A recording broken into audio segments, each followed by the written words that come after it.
Tasawuf berpandukan kitab Minhajul Aqilin ila Jannatul Rabbil Alamin karangan Al-Imam Al-Ghazali radhiyallahu ta'ala anhu. Dan sahabat dimulakan dengan bacaan kitab Al-Fatihah. Alhamdulillah insyaallah.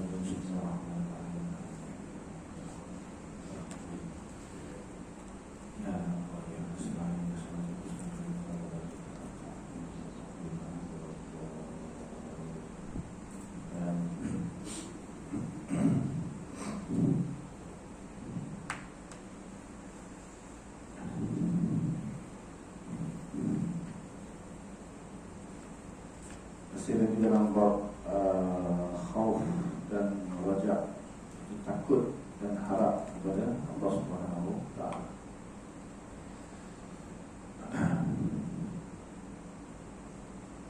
Kemudian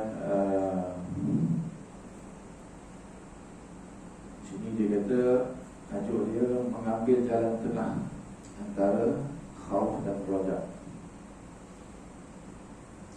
Ketahuilah bahawa kau tidak akan dapat menempuh jalan tengah ini dan tidak akan dapat mengendalikan nafsumu yang jahat lagi malas kepada kebaikan dengan meninggalkan kesukaan dan melakukan taat yang berat, yang kesemua itu tidak akan dapat dicapai kecuali dengan memperhatikan dan menjaga 3 perkara asas yang akan dijelaskan kemudian. 3 perkara asas itu mesti dijadikan panduan dan seterusnya dilaksanakan dengan sepenuh kemampuan. Adapun 3 perkara asas yang dimaksudkan ialah yang pertama, memerhatikan dan memahami firman Allah Subhanahu wa taala dengan perintah dan larangannya. Yang kedua, memerhatikan af'al Allah, perbuatan Allah, dalam hal memberi balasan dengan seksa dari satu segi, dan dalam segi lain ampunan dan kemaafan Allah Subhanahu wa taala terhadap hamba-Nya yang bertaubat.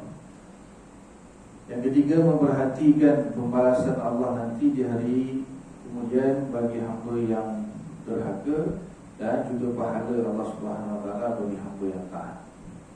Ini kita dah baca dah pada pertemuan lepas, ulang balik sebab dia nak jelaskan satu-satu ni. Penjelasan mengenai tiap fasal dari 3 perkara di atas ini memerlukan keterangan yang panjang. Oleh kerana itu, aku yakni Imam Ghazali radhiyallahu anhu telah menyusun sebuah kitab bernama Tanbihul Ghafilin. Ada satu lagi Tanbihul Ghafilin karangan Imam Abu Lais Samarqandi. Itu kitab hadis lain. Ini kitab lain, nama sama kitab lain. Jadi saya pun tak nak susun dah. Yang karangan Imam Ghazali banyak, tapi yang ini tak banyak. Dalam kitab Minhaj ini, aku hanya akan membincangkan seperingkas sehingga dapat menyampaikan kepada yang perkara-perkara yang dimaksudkan, insya-Allah. Dan Allah juga yang memberi taufik. Perkara asas yang pertama, memperhatikan dan memahami firman Allah mengenai perintah dan larangan. Ini kita kena tadabbur Al-Quran di sini. Kalau masalah kita orang Melayu, sekurang-kurangnya macam kita semayang jemaah pun, bila imam baca surah-surah tu kita dapat faham lagi. Sahabat-sahabat Nabi dulu bila Nabi baca surah semayang, ada yang pingsan pun ada, nangis pun ada. Tapi ada dia punya ni lah, dia punya apa, batasan-batasan dalam solat. Yang ini kita faham kan, ayat siksa, ayat azab, ayat juga mayang-mayang mana, ataupun ikuti pengajian-pengajian tafsir tadabbur Quran untuk memahami firman Allah sama ada perintah larangan. So kita sebab orang Melayu ni yang bukan, yang tak faham bahasa Arab, nanti kita mengaji tentang firman-firman Allah Subhanahu wa taala yang berkaitan dengan sangat banyak. Pada umumnya ayat-ayat tersebut mengenai perintah kepada kebaikan dan larangan dari melakukan kejahatan. Umumnya ada dua saja. Satu, Allah Ta'ala ada perkara yang dia suruh kita buat, dan yang kedua dia larang kita buat. Sama ada dari segi akidahnya, atau dari segi fiqahnya, atau dari segi akhlaknya atau tasawuf. Dari segi akidahnya itu bahaya. Kalau kita tak mengikuti apa yang diperintahkan, bahkan membuat apa yang dilarang, itu boleh jatuh kufur, keluar dari Islam. Segi akidah. Kalau dari segi fiqahnya, paling pun dia jadi fasik, fasik besar. Dan yang dari segi tasawufnya, ini jadi orang yang tidak berakhlak, orang yang tidak memiliki pribadi yang mulia. Tentang mengenai rajak ataupun harapan adalah ayat-ayat seperti berikut. Jadi di sini dia fokuskanlah perintah dan larangan tentang tasawuf, tentang akhlak dan tasawuf, dan khusus lagi tentang dua masalah ini, yaitu berharap kepada Allah dan takut kepada Allah. Contoh ayat berharap ataupun ayat-ayat yang menyuruh kita menaruh harapan kepada Allah Subhanahu Wa Taala ialah seperti berikut, yaitu la taqnatu min rahmatillah. Artinya janganlah kamu berputus asa terhadap rahmat Allah. Surah Al-Zumar ayat 53. Yang menjadi sebab turunnya ayat ini ialah bahawa beberapa orang telah melakukan pembunuhan dan perzinaan dan melakukan segala perbuatan yang diharamkan. Mereka datang kepada Rasulullah SAW dan berkata, wahai Muhammad, jika dalam agama yang kau bawa ada keterangan tentang penghapusan dosa-dosa yang kami telah lakukan, alangkah baiknya. Maka turunlah ayat yang menerangkan bahawa orang-orang yang telah melakukan dosa yang sangat besar dan banyak, kemudian mereka bertaubat dan tidak sampai musyrik, maka mereka akan diampuni oleh Allah Subhanahu Wa Taala dan dijadikan orang-orang yang baik. Dan turunlah ayat berikut, qul, katakanlah olehmu wahai Muhammad, ya ibadiyallazina asrafu ala anfusihim la taqnatu min rahmatillah. Wahai orang-orang yang telah membuat, di sini terjemahan kurang tepat, ya ibadiyallazi, wahai hamba-hambaku yang telah melampaui batas. Dan sikit ya Allah Ta'ala bila digunakan ya ibadi, ulama kata kalau bila Allah Ta'ala sebut ya ibadi, wahai hamba-hambaku, jadi ulama kata tidak ada satu bahasa pun yang boleh menerjemahkan dalam menggambarkan betapa kasihnya Allah Ta'ala kepada hamba-Nya dengan perkataan ya ibadi. Tak ada perkataan yang boleh diterjemahkan, tetapi dengan menggambarkan kasih sayang Allah yang ada pada ayat. Macam mana satu orang ibu yang ketika anak dia misalnya nak dicampakkan ke dalam api, ibu dipanggil wahai anakku. Jadi dia punya, kalau kita wahai anakku, kalau kita sebut tu tak ada makna apa-apa, wahai anakku. Tapi dengan nada yang anak dia contoh nak kena mencampak Nabi, jadi macam mana tu dia punya sebutan wahai anakku. Kalau dalam WhatsApp kita bagi emoji kan, senyum lah, apalah, nak menggambarkan. Tapi perkataan tanpa diiringi dengan perasaan dia tak faham. Lepas tu dia sediakan emoji tu kata orang baca salah kan. Dia hantar emoji senyum, oh tak malah senyum.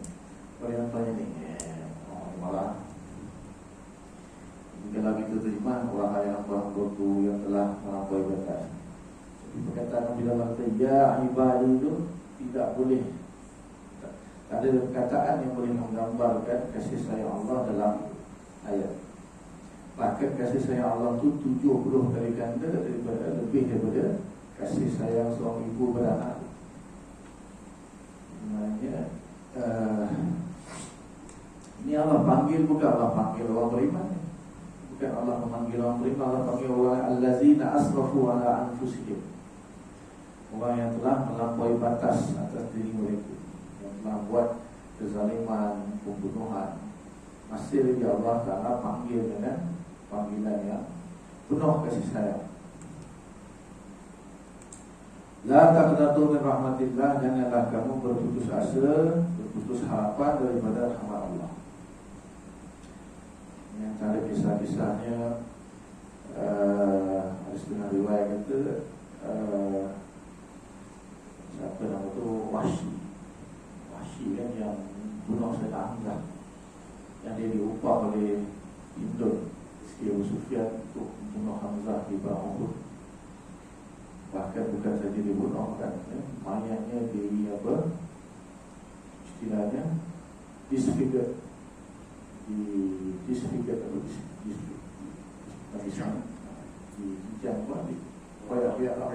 dikeluarkan dia punya jantung. Sampai dalam tengah riwayat ceritakan Nabi tak pernah sedih sebelum Nabi melihat mayat Hamzah, sedih. Sebab ada di sampai tahap mayat, bukan saja bunuh mayat tu sampai dihancur. Ya, bila berlaku Fatah Makkah, semua orang tahu, so Wahsy datang. Jadi dah minta, semuanya minta apa? Minta syarat bahawa segala dosa yang mereka lakukan itu diampunkan oleh Allah Ta'ala. Sebab dia rasa dah macam tak ada cara. Sebab ada beberapa orang di Fatah Makkah yang Nabi tak ucap, 45 orang bunuh. 45 orang ni tak bagi can, bunuh. Yang lain semua kan, siapa yang masuk dalam Kaabah selamat, siapa yang masuk dalam rumah Abu Sufyan selamat. Jadi ada beberapa orang yang memang Nabi tak ucap, memang bunuh. Dan Wahsy ni walaupun antara yang paling dahsyat juga, bunuh Sayyidina Hamzah. Dia hantar utusan. Bila dia dapat tu dah tak ada jalan dah, nak lari dah. Kita tanya Nabi kata, ni lah turun ayat ni, apa kata jangan berputus asa tentang rahmat Allah. Cuma Nabi punya sedih dengan Wahsy ni. Nabi cakap dengan Wahsy, kalau dalam majlis aku kau jangan duduk depan tu, duduk tepi, jangan duduk depan. Nabi tak sanggup tengok muka Wahsy, teringat pada Sayyidina Hamzah. Jadi dia tahulah Nabi sedih kan, Nabi sedih. Jadi dia cuba nak membalas perbuatan di sini itu dengan, akhirnya dia yang bunuh Musailamatul Kazzab, yang Nabi palsu. Ketika Nabi wafat, jadi muncullah Nabi palsu Musailamatul Kazzab. Ramai terdedik 80,000 orang.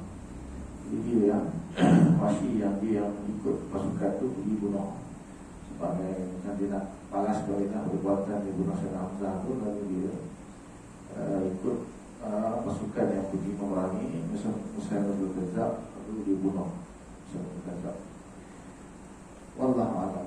Dengar kita macam tu lah, riwayat dia tak pasti. Jadi di sini sebesar-besar mana pun dosa, termasuk syirik, maka sekiranya bertaubat, kembali bertauhid kepada Allah Ta'ala, diampunkan. Satu je yang tak diampunkan, iaitu mati dalam keadaan syirik. Syirik belum mati tak apa, dia tak apa lah, macam orang musyrikin. Lepas tu dia taubat masuk Islam, dia bertauhid kepada Allah Ta'ala, masuk Islam, ampun. Cuma semua dosa-dosa yang lalu yang dibuat diampunkan Dan semua kesalahan-kesalahan yang dilakukan yang ada hubungan dengan Allah diampunkan dan tak payah diqada. Contohnya masuk Islam umur 40 tahun atau 50 tahun. So segala sembahyang semenjak dia balik sampai umur 40-50 tahun tak payah qada, puasa tak payah qada, zakat tak payah bayar. Masuk Islam kosong, zero. Tapi kalau hak dia dengan manusia lain, itu dengan dia ada hutang dengan orang dia apa, kalau hak sesama manusia dia kena tunaikan.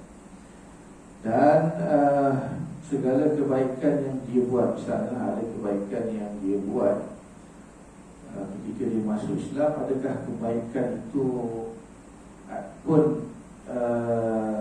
kosong juga, ataupun kebaikan itu diberi pahala? Ini ulama khilaf.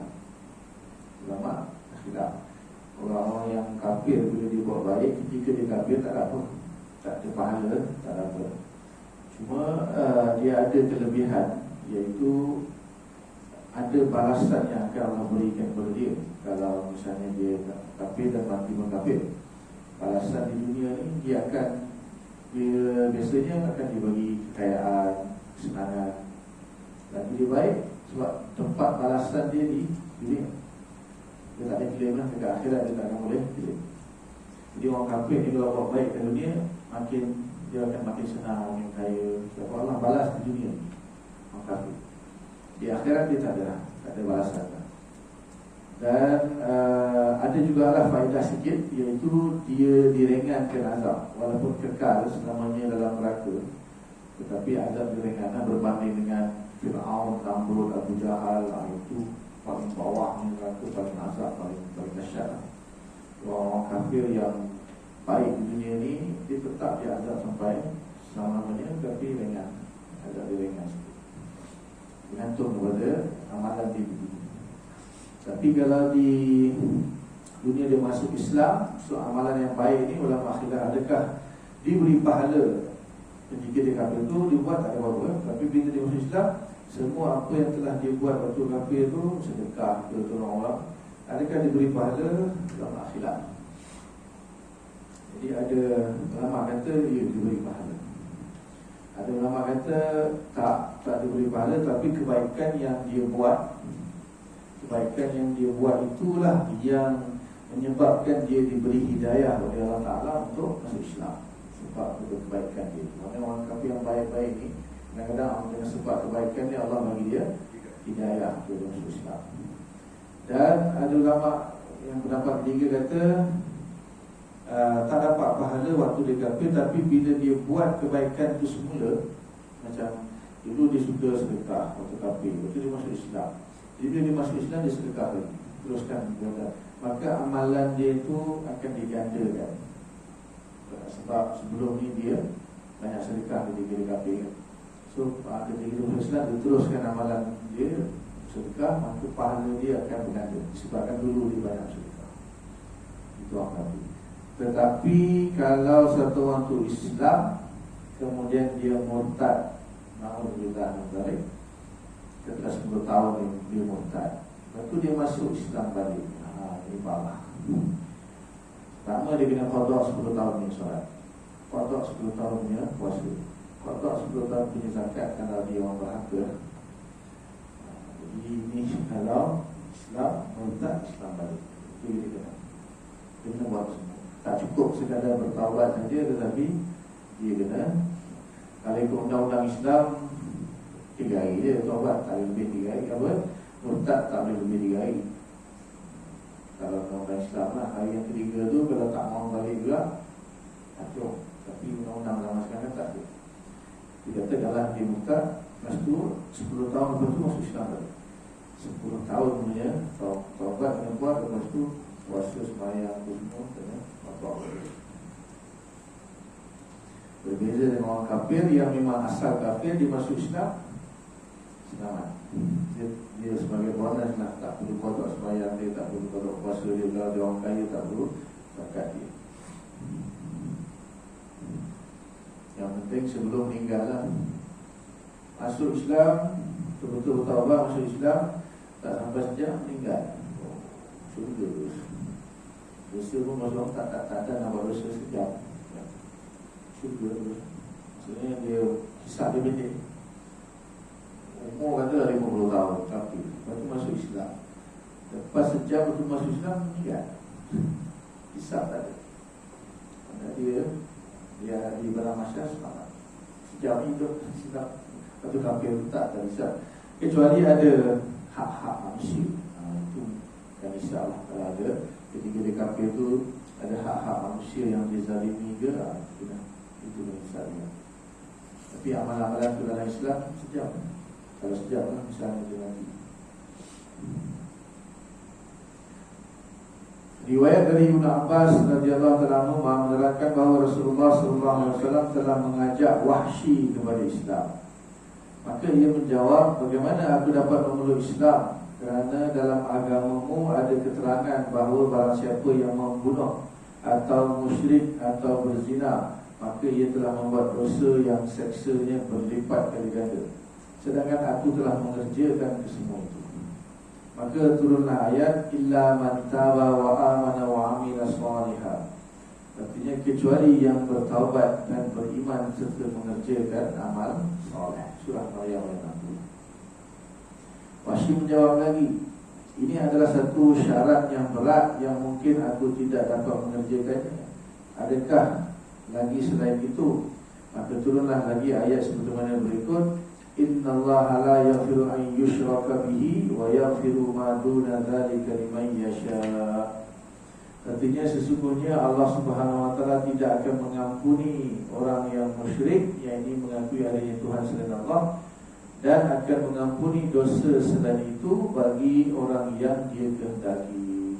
Surah An-Nisa ayat 119. Kata Wahsy lagi, nah sekarang aku masih menjadi ragu-ragu sama ada dosaku yang banyak dan besar itu dapat diampuni atau tidak.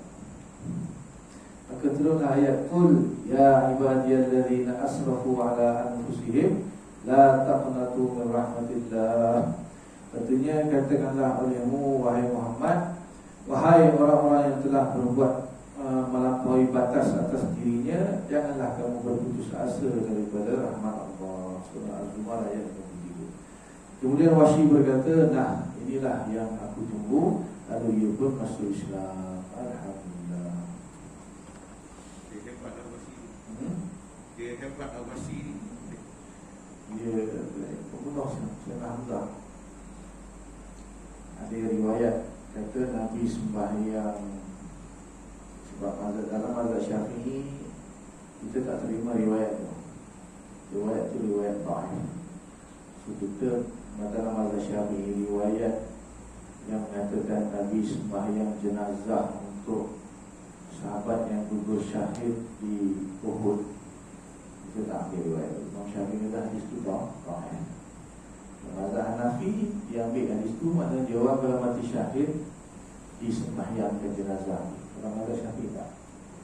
Mazhab Syafi'i orang yang mati syahid dia tidak dimandikan dan tidak disembahyangkan. Dia ditanam dengan keadaan macam mana dia mati. Tapi kalau jenazah itu akan ditutuplah dengan kain kafan lalu ditanam. Tak dimandikan, tak disembahyang. Itu mazhab Syafi'i. Tapi kalau mazhab Hanafi dia sembahyangkan juga. Itu ada riwayat lah, iaitu Nabi sembahyangkan jenazah Sayyidina Hamzah 70 kali, seorang-seorang. Jadi 70 sahabat kan yang gugur syahid perang Uhud. So Nabi sembahyangkan seorang, Hamzah sebelah. Lepas tu ambil mayat lain, Hamzah itu. Maknanya Hamzah tu 70 kali lah. Yang dengan seorang diganti-ganti, tapi Hamzah tetap di situ. Kami sembahyangkan 70 kali untuk Hamzah. Itu riwayat. Kalau kita terima riwayat itu, maknanya nak pujalah Nabi. Ya, dan Nabi sedih dengan kematian Hamzah itu. Jadi Wahsy yang bunuh itu yang sampai Nabi itu. Itu dalam hadis aku yang dulu depan. Kita ada tengok orang kan Nabi marah ke apa? Nabi tak nak teringat kepada Sayyidina Hamzah. Dia hamba boleh tak, hamba milik Hindun. Hindun mungkin isteri Abu Sufyan. sebelum Islam lagi. Dia upah Wahsy suruh, memang tugas dia bunuh Hamzah. Dia dalam perang tu dia cari Hamzah. Ditembak, lepas tu dia disfigure dia punya body dia, apa ni, badan. Itu bila dia tak confident dengan masuk Islam. Jadi berapa ayat tu turun ikut dia. 3 ayat turun. Sebahagian riwayat lagi dari Syaikhan, iaitu Imam Bukhari dan Muslim, dari Abu Sa'id Al-Khudri radhiyallahu ta'ala anhu bahawa Nabi sallallahu alaihi wasallam telah menerangkan sebagaimana berikut. Ada seorang lelaki dari Bani Israel yang telah membunuh seramai 99 orang manusia. Dia pernah bunuh 99 orang. Kita 99 nyawa pun betul. Lalu ia bertanya kepada seorang pendeta sama ada dosanya itu dapat diampuni atau tidak. Pendeta tersebut menjawab bahawa dosanya tidak mungkin diampuni memandangkan telah terlalu ramai orang yang dibunuh. Kemudian dibunuhlah sekali pendeta tersebut dan kini menjadi 100 orang nyawa yang telah dibunuh. Tak boleh ampun. Dibunuh di sana. Dia tanya pendeta tu kata tak, mana boleh buat 99 orang boleh bunuh, tak ampun lagi. Tak boleh pun. Dia pun bunuh pendeta tu, cukup 100. Ini riwayat sahih. Cerita ni sudah kita dengar sahih dalam Bukhari Muslim zaman Bani Israel. Kemudian dia bertanya di mana ada orang yang lebih pandai lagi, maksudnya yang boleh menjelaskan tentang dosa dia sudah bunuh 100 orang tu, ada peluang tak untuk dia bertaubat. Maka dia pun dihantar menghadap kepada seorang alim. Lalu ia bertanya seperti soalan tersebut, maka jawab orang alim tersebut, tentu sahaja diampuni. Tiada satu pun yang dapat menghalang taubatmu itu. Sekarang pergilah engkau ke negeri yang di sana didapati ramai orang-orang yang sedang beribadah kepada Allah. Ikutilah mereka dan jangan kembali ke tempatmu semula, sebab di sana terlalu banyak kejahatan. Orang itu kata, kau taubat kau akan diterima, tapi kau kena pergi buat sesuatu lah di satu tempat lah. Jangan kau stay dekat kampung asal. Tidak nanti biasalah bila kita dah buat jahat, duduk di kampung sendiri, payah di pengaruh-pengaruh kawan semua akan menyusahkan kita, menyebabkan mungkin susah untuk kita bertaubat. Selanjutnya orang taubat dia akan hijrah, pindah ke tempat lain. Maka berangkatlah ia, dan ketika sampai di pertengahan jalan, ia pun meninggal dunia. Maksudnya mati. Lalu datang kepadanya 2 malaikat. Pertama malaikat rahmat, kedua malaikat azab. Kata malaikat azab, ini masuk tugasanku kerana orang ini tukang maksiat. 100 orang dah dibunuh. Yang dia siap dia. Kata malaikat rahmat, ia benar, tetapi dia telah bertaubat dan dia akan mengerjakan ibadah di tempat yang sedang dia tuju. Kata malaikat azab, ia betul, tapi ia belum sampai dan belum melaksanakan. Ketika itu datanglah satu malaikat membawa perintah agar perjalanannya itu diukur. So malaikat berukur. Sudah Allah hantar satu lagi malaikat, kata ukur tengok tempat dia mati dengan kampung dia, dengan tempat dia mati kampung yang tempat yang dia nak tuju nak buat ibadat. Setelah diukur ternyata bahawa ia lebih dekat ke tempat tujuan dengan perbezaan sedikit saja. Maka masuklah ia kepada bahagian malaikat rahmat, yakni termasuk dalam golongan yang baik. Wallahu a'lam. Jadi ada macam-macam riwayat kisah dia dalam hadis Abu Sahih itu mereka dia semua tambah-tambah biasalah banyak kan. Ada yang kata sebenarnya dekat dia mati itu dekat dengan kampung dia, tapi Allah Ta'ala perpanjangkan jarak antara dia dengan kampung dia, dan Allah dekatkan antara dia dengan kampung yang nak pergi ibadat tu. Akhirnya malaikat tu hukum, dia dekat dengan maka dia selamat. Allah. Tapi riwayat cerita tu lah, mana 99 betul bunuh 100, lepas tu bila berkata Allah selamatkan dia mana Allah golongkan dia di kalangan orang yang mendapat rahmat. Tapi jangan macam tu bolehlah aku bunuh sebenarnya aku taubat. Maksudnya nak beritahu di sini, walaupun dah bunuh 100 orang pun masih lagi Allah Subhanahu Wa Taala terima taubat dia.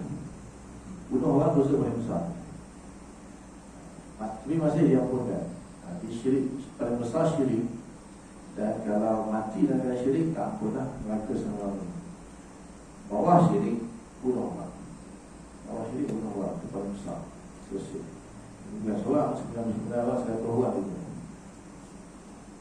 pun Allah Ta'ala masih ampunkan. Lebih lanjut, Imam Al-Ghazali radhiyallahu anhu menulis ayat-ayat yang menjelaskan tentang raja' ini harapan, yaitu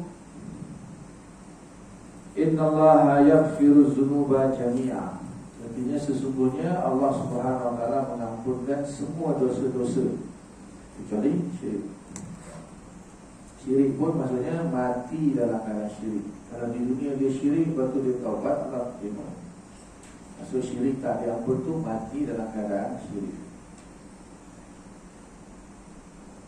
Sesungguhnya Allah Ta'ala mengampuni semua dosa, surah Al-Zumar ayat 53. Wa may yaghfiru dzunuba illallah, artinya tidak ada yang mengampuni dosa selain Allah, surah Al-Imran ayat 135. Ghafiriz zambi, Allah lah yang maha mengampuni dosa, surah Ghafir ayat 3. Wa huwa allazi yaqbalu taubata an ibadihi wa yaghfu 'anis sayyi'at, artinya Allah lah yang telah menerima taubat dari hamba-hambanya dan memaafkan kesalahannya. Di sini ada ampun, ada maaf. Yaghfiru ni mengampuni, ya'fu memaafkan.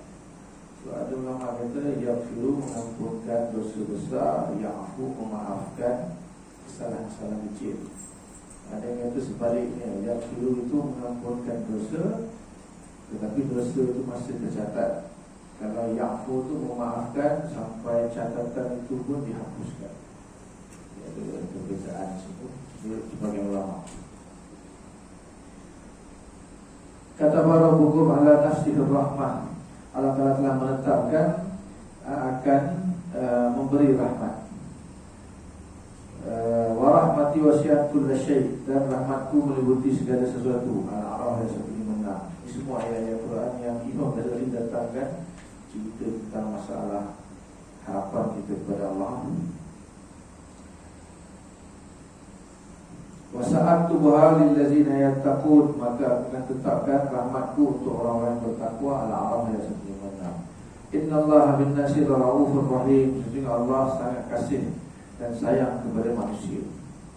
Wa kana bil mu'minina rahima, artinya dan Allah Ta'ala itu sangat menyayangi pada orang yang beriman. Itu semua ayat-ayat yang menunjukkan harapan kita kepada Allah Ta'ala. Jadi bila kita mengharap sesuatu kepada Allah Ta'ala, itulah beberapa ayat yang didatangkan oleh Imam Ghazali supaya kita renungkanlah ayat-ayat itu, diingatlah ayat itu. Dan semuanya menunjukkan Allah Ta'ala akan mengampunkan, Allah Ta'ala akan memaafkan, dan Allah Ta'ala akan mengasihi kita. So, makhluk ini ciptaan dia. Kita kalau buat sesuatu, kita nak binasa kepada itu pun kita sayang. Nah, saya dengar cerita, tak pasti betul tak betul cerita, tak pasti betul tak. Ketika Nabi Nuh dia dah sampai tahap dia dah 950 tahun kan, dia dakwah kepada kaum dia, laila wa nahara, siang dan malam. Tapi kaum dia kecil juga, yang ikut dia 80 lebih dia. Dia berdoa supaya Allah Ta'ala binasakan kaum dia. Jadi saya dengar ada ceramah, dia cerita, dia kata sebelum tu Allah Ta'ala perintahkan Nabi Nuh buat satu macam tembikar, dan Allah suruh dia buat dengan sebaik mungkin, secantik mungkin. Jadi dia buat dah siap. Allah Ta'ala kata, wahai Nuh, kau pecahkan. Jadi Allah tu dah buat hari cantik, dia suruh pecah pula. Dia kata, wahai Nuh, macam tu lah aku ciptakan manusia ni sebaik-baik kejadian. walaupun dia tak tahan kepada aku ya, tu kau suruh aku binasa dia. Kau suruh aku binasa dia. Jadi sebenarnya Allah Ta'ala nak binasakan manusia tu walaupun kafir ya, ciptaan dia. Tapi nak binasakan pun dia masih ada kasih sayang dia. Jadi itu menunjukkan bahawa Allah macam mana wahsi tu Allah Ta'ala bagi muka kan, bagi cat untuk dia bertaubat. Allah yang bagi dia hidayah tu untuk dia bertaubat walaupun dia bukan hamzah dan sebagainya. Bagi kita lah orang beriman, apa pun dah tak ada tempat lagi nak mengadu kan? Allah pun masih ada lah. Walaupun sepatutnya Allah dulu lah, kita utamakan Allah dulu, tapi kita biasa Allah lah sekali. Tolong orang ni, minta tolong tu, minta imam gratis mas, bayar hajat, baca yasin, doa selamat, tak boleh pergi sana pergi sini, semua pergi momok, pergi pawang, selesai, tak selesai juga. Dah sekali Allah kan, dalam ada setengah orang. Sepatutnya daripada awal-awal lagi semua kita kembali kepada Allah Ta'ala. Apa-apa ni dulu SOP kita dah endemik kan?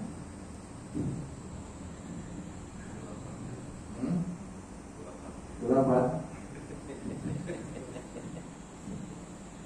Boleh. Adapun tentang ayat-ayat mengenai khauf, iaitu takut kepada Allah. Di antaranya ialah ya ibadi fattaqun, wahai hamba-hambaku takutlah kepada aku. Afa hasibtum annama khalaqnakum abasan wa annakum ilaina la turja'un. Artinya apakah kamu menyangka bahawa aku menjadikan kamu sia-sia dan tidak akan dikembalikan kepadaku? Maksudnya Allah nak bagi ini amalan, ayat-ayat yang kita perlu pertimbangkan juga, jangan terlebih confident, terlebih berharap. Apa kita ada satu lagi sudut, iaitu kita takut kepada Allah Ta'ala. Allah kata, apa kamu ingat aku ciptakan kau ni abasan. Abasan maksudnya sia-sia macam kau mati habis. Maksudnya kamu tidak akan kembali, tak akan dikembalikan kepada aku. Macam orang-orang atheis kan, mati hidup sekali je, so enjoy lah sepuas-puasnya, mati ada. Tak ada cerita, dia mati habis, rugi lah. Rugi lah kalau tak merasa kat dunia ni kan, segala nikmat yang ada. So rasailah sepuas-puasnya, apa-apa kau mati, selesai habis.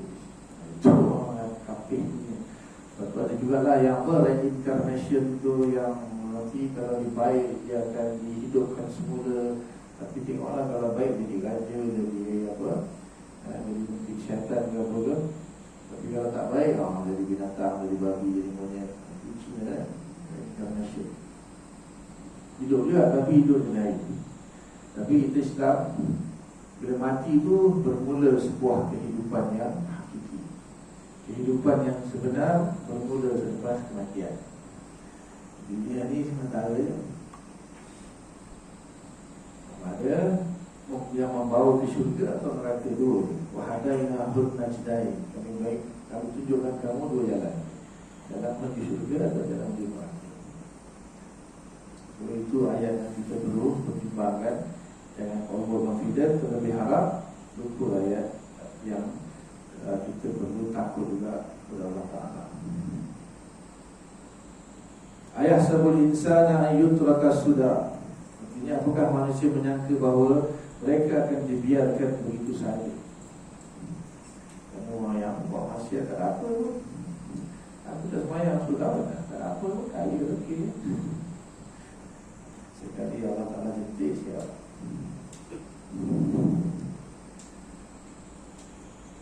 Surah Al-Qiyamah ayat 36. Laisa bi amaniyikum wala amani ahli kitab wa man ya'mal su'an yujza bihi wala yajid lahu min dunillahi waliyyan wala nasira. Bukan seperti yang dicita-citakan oleh kamu dan oleh ahli kitab, tetapi yang sebenarnya ialah barang siapa yang berbuat kejahatan nescaya akan dibalas dengan kejahatan pula, dan tidak akan mendapatkan perlindungan dan pertolongan selain daripada Allah Ta'ala. Banyak masukan yujzabi. Siapa buat jahat pasti akan dibalas. Ayat ancaman. Yahsabuna annahum yuhsinuna sun'a. Mereka menyangka bahawa perbuatan mereka itu baik. Surah Al-Kahfi. Faqadimna ila ma 'amilu min 'amalin faja'alnahu haba'an mansura. Dan kami telah jadikan amal yang baik yang dikerjakan mereka di waktu kufurnya seolah-olah debu-debu berterbangan. Jangan cukup. Lagi.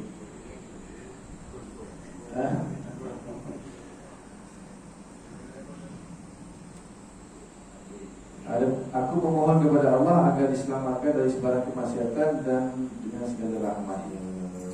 Di lepas ini ada lagi satu section ayat-ayat yang berkait yang menghimpunkan antara khauf dan raja. Kita baca pada akan datang insya-Allah. Ada soalan? Soalan?